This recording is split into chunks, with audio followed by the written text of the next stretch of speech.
This is our third episode of Talkin Toast. It's December the 9th. I've had a little bit of the foggy COVID brain, but we are here with Rick, Jacob, and Travis. And last week we were talking a little bit about free agency. There was a lot of wait and see happening. A lot of a lot of questions, but I think a lot of those questions are solved because Aaron Judge has he's re-signed with the New York Yankees for 9 years and 300 and is it 360 million dollars. $360 million. So he's going to end up retiring a Yankee. We've got Trey Turner to the Philadelphia Phillies, 11 years, $300 million. How much of, and I guess my question with somebody like Trey is how much of what he got paid is his speed, and what's his speed going to look like in 11 years? He'll be old. Is that a front end investment that you just know going into it, like you're not going to get that on the back end? I would say so. They know Philadelphia is not stupid by any means. They have a few holes to fill. Harper's down. You got to fill holes where you can, and they needed a shortstop. They got their shortstop. Well, it looked like I was seeing something that maybe Harper will be back by mid-June. Hopefully after the All-Star break. Did he have to have Tommy John? Yep, old Tommy John. They should put Tommy John in the Hall of Fame this year. We got Verlander going to the Mets. His girlfriend Kate Upton, I guess, who doubles as his publicist, said that we had a higher offer from the other New York team, but we wanted to go where fans don't boo their own. So he's going to the Mets, 2 years, 86 million with a third-year option. Think this is the last Yankees news. Brian Cashman has re-signed 4 years as GM and senior through 2026. So they've got him for a couple more years. I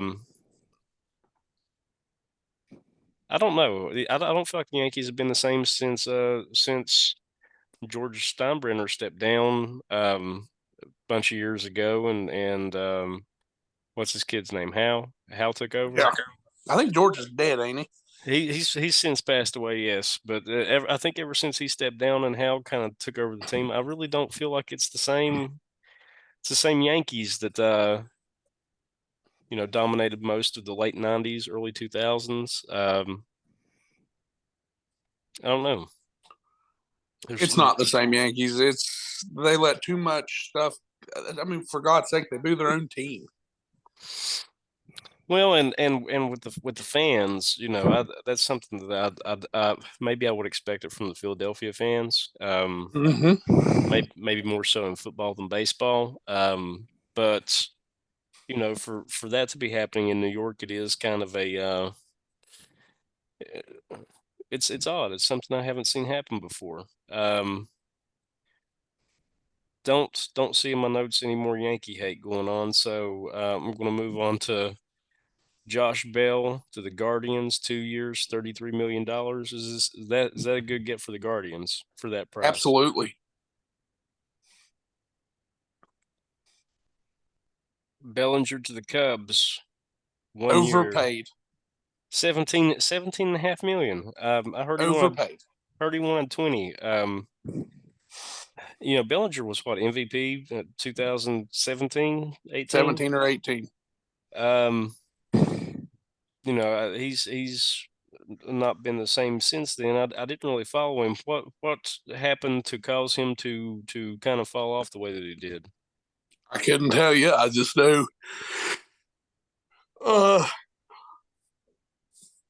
Chicago's overpaid him. That's my feeling on it. If you're an MVP, you should perform like one. Like we as Reds fans have had growing up, Joey Votto. Joey Votto won it in 2010. Granted, he ain't won it since, but every year he has consistently put up the numbers. Well, and he had a really Cinderella kind of year there. Not this past season, but season before, and this season it seemed like he was playing with injury, and I don't know if Bellinger kind of maybe was playing hurt for a while, and that caused him to sort of take that downward slide. But this almost looks like a good reset kind of thing for Bellinger. 1 year for a club is they're not handcuffing themselves to it. He's not been as consistent as what an MVP could be. Um, if he has a good year, then maybe that's a good move for him and the Cubs. Um, Speaking of Cubs, they've got Talkin, 4 years, 68 million. Jansen goes to the Red Sox, 2 years, 32 million. Wilson Contreras to the Cardinals is a surprise for me. Not me. Well, I say it's a surprise because usually you don't see people leave for a division rival. Um, that one's kind of odd. Um, and this, I knew it was coming when Yachty retired. well, I figured the Cardinals would be on the market for a catcher. I didn't know that they were going to be spending money like that on it. But I also don't know what their farm club system looks like either. Um, After Contreras, I've got Bogey. Xander goes to the Padres from the Red Sox. It's what a fat 286 million. Yeah, and that's not the. It seems like the Red Sox have been having that happen a lot lately, the past 5 years or so, maybe a little bit longer. And I think the quote that I seen from Xander was that it feels great to be with a team that really wants to win. So I know that probably burns a whole lot of Red Sox fans out there to hear something like that. Um, and that they're a big market team. So I guess my question is, if they're spending the money to pick up somebody like Jansen, why are they not spending money to keep the people that they really maybe need to keep? Rafael Devers and JD Martinez. They also have Chris Sale. That's true. I'm trying to think of their starting rotation. Hell, I don't know half of them. Well, they still got Jeter Downs coming up through their farm club too, right? Yep. So they got some people. Hmm, they got some people there that'd be interesting to watch. Um, the Mets found Nemo for 8 years and $162 million. Um, The Mets also, sorry to cut you off, Travis, get it? but the Mets also filmed the greatest 1-2 punch in a starting rotation any team could have. You have two former teammates back as teammates again. Oh, I didn't think about that. Sure, Scherzer and Verlander played in Detroit when Detroit made their World Series. I think it was a World Series run. Yeah, yeah. I think they won it. I know they had a good couple of teams. I think they did win it, and they had a good couple of teams there. Couple years. It's been a while, but they were playoff perennials. So that will be interesting to see how that rotation plays out, especially with that kind of familiarity. Um, I haven't really seen the Reds sign anybody. I have heard the rumor that maybe they're interested in McCutchen. I'd be okay with that. What makes you like McCutchen to the Reds?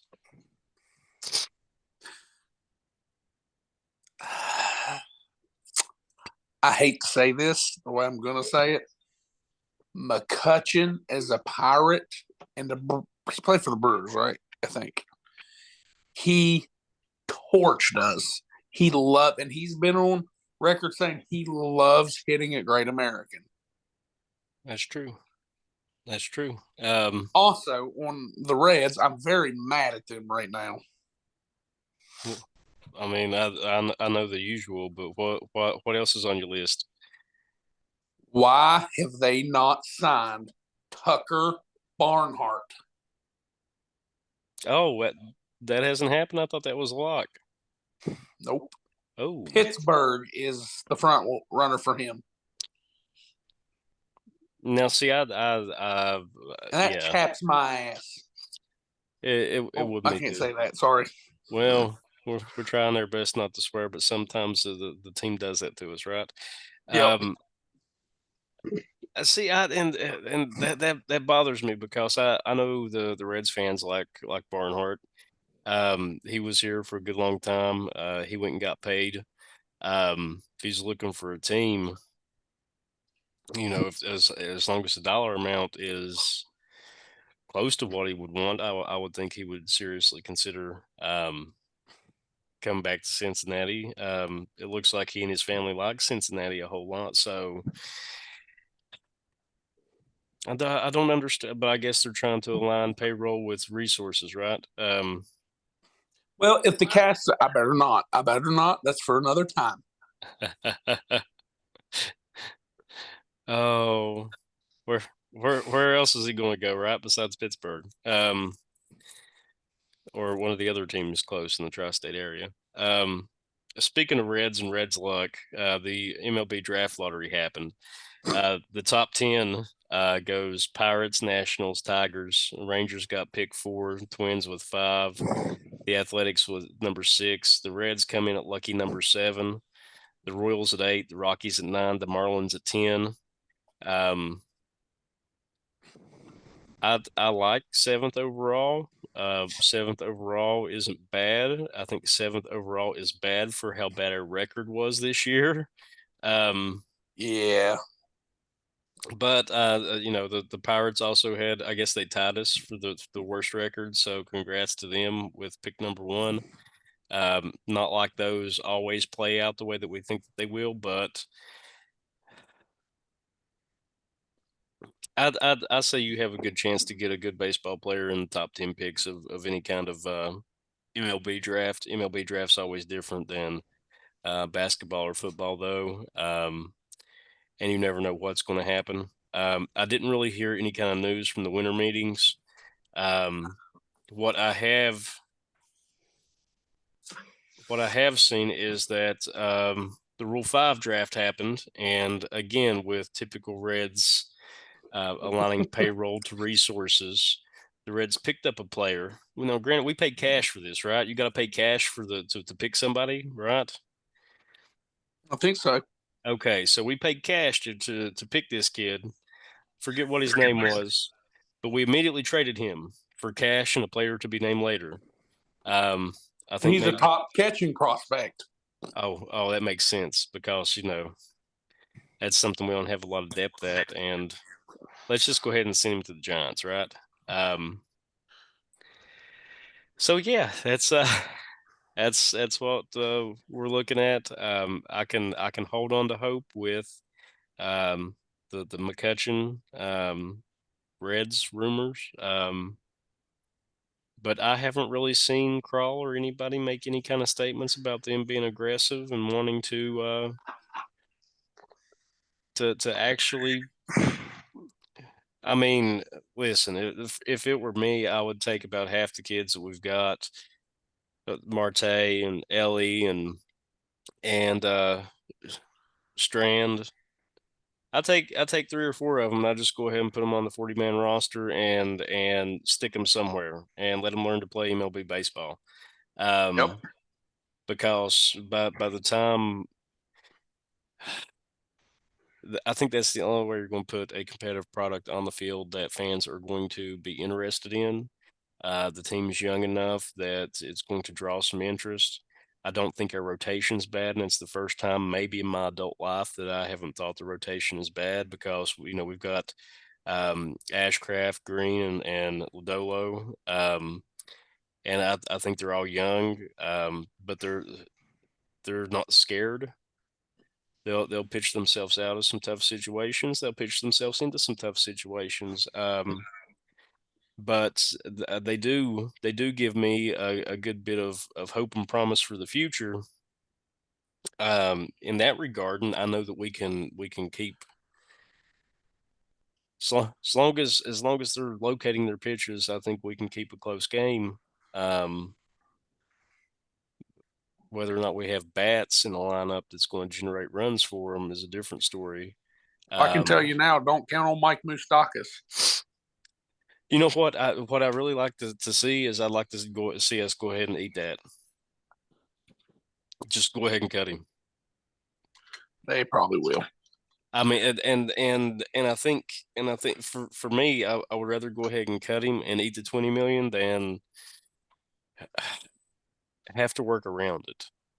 And that's and the sad part is I like Moose. I think Moose did really well for the Reds whenever he first got to the team. I don't know what's happened the last couple of years that's caused him to He's out fall of off. shape. He quit train. This is literally all. Nick Cross said this the other day. Mike Moustakas refuses to get in shape. That is an issue. That's sad. That's sad. And I know as guys get older, like they pack on the weight and stuff, but it's not like Moustakas was the size of Ortiz. Yep. Even Ortiz, whenever he was as big as what he was, like he was working out. Yep. Votto does it. Yeah, and that's disappointing. And I guess if you're guaranteed money, maybe you don't have to.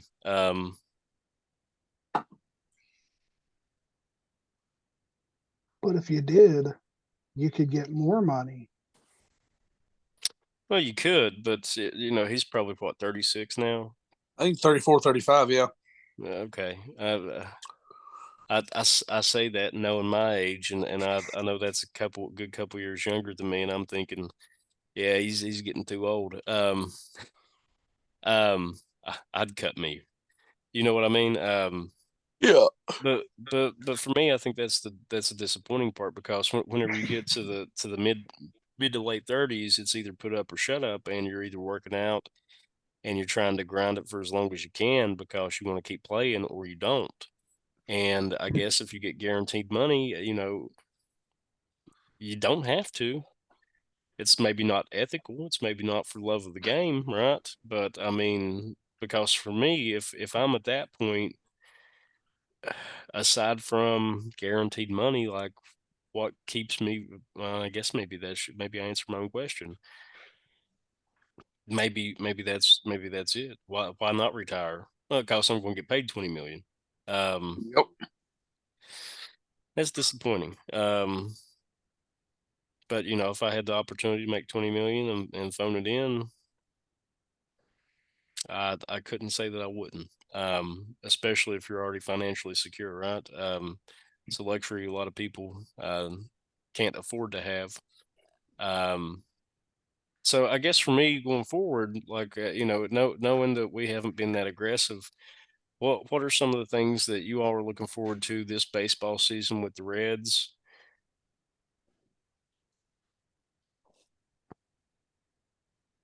Do you want me to answer this one honestly, or do you want me to lie? I want to hear the PG version of what you'd like to see from the Reds this year. It's going to be hard considering you said Reds. The biggest thing I'm looking forward to is, I believe, me, you, Jacob.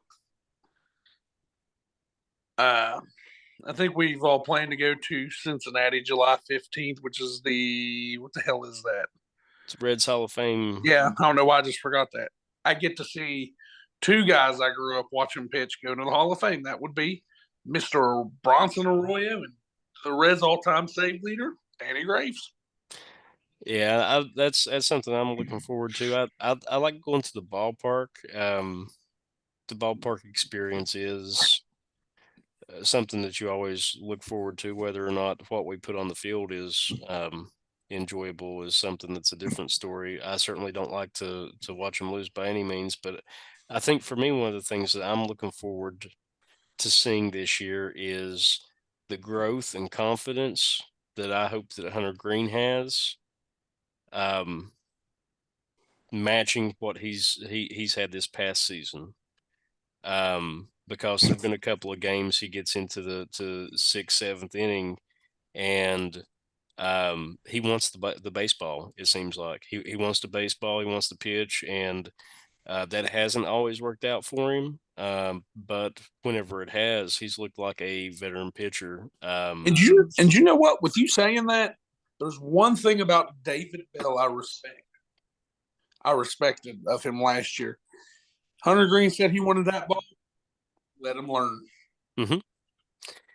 But that's all you can do with a young team, right? So, and I think that's just it. I think for me, that's one of the things. I think the sooner you get the prospects out there on the 40-man roster, the quicker you will find success with them or not, and be able to make choices from there.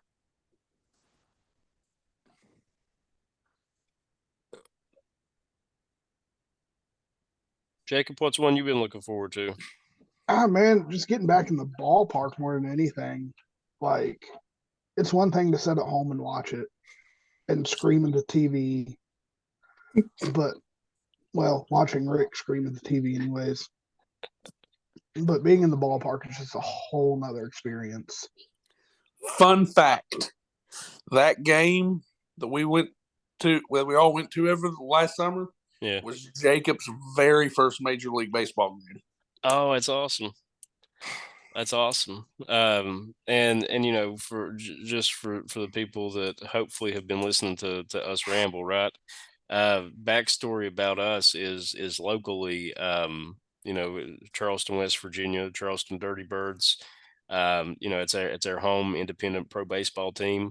We all kind of met through mutual friends, and the name that we have for the podcast comes from the section that we set in where the world famous toast man will you know, when there's two strikes on the opposing team, he will throw bread into a toaster and fire up the toasts, and should the person swing or get called looking strike three, we will yell and scream that they are toasts, and spell Just out, ask Logan Morrison.